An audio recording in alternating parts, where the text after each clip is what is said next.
What's up, guys? This is GC Off-Road. Today we're going to start working on a set of rock sliders for the Jeep. So I've got all the metal loaded in the back of the Jeep. Got a piece of 1.25 inch pipe and 2x2 11 gauge square tube, and that's what we're going to be using to make the sliders with. So I'm going to go ahead and get this hauled into the workshop and we'll get started. So here I've got my square tube laid out. I just marked up an angle on each end that we're going to cut off, kind of similar to the angle of the wheel wells. And now I'm just going to lay my tube up here with a couple of blocks that I made to set the spacing on it. So now that I got both ends of the tube marked on where they need to be bent at, I'll go ahead and set up the tube bender and we'll get started on it.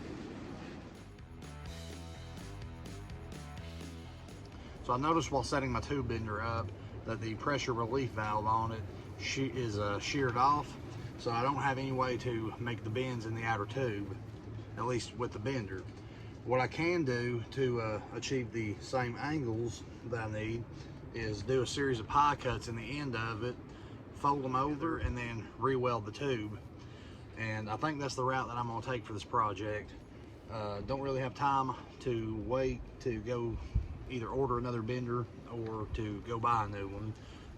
My local store is out of stock of them, so it'll be a wait, and I kind of want to get this project on the way. So what I'm going to do is do a series of pie cuts in the end and fold the tube inwards, and then re-weld the tube on the inside and grind it down smooth, and then we'll be able to weld the outer tube onto the square tube.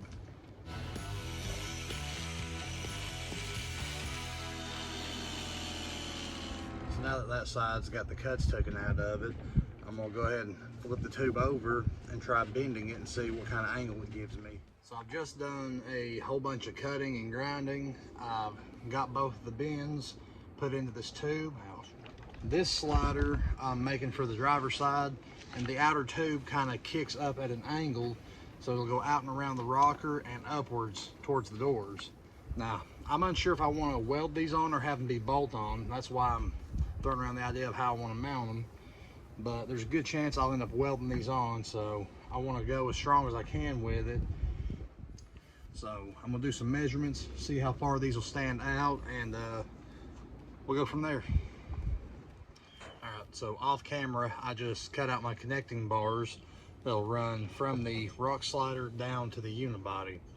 They're roughly 10 inches off, and on here the distance from the mount, or from the unibody to the pinch seam, is right here, and then I carried it over about 1 inch, and that's the offset I want from the pinch seam to where my 2-inch square tube is. So I'm gonna get everything duplicated, get a second set of these made up, and like I said, you gotta match up the other tube, and I'll take all this and go weld them together.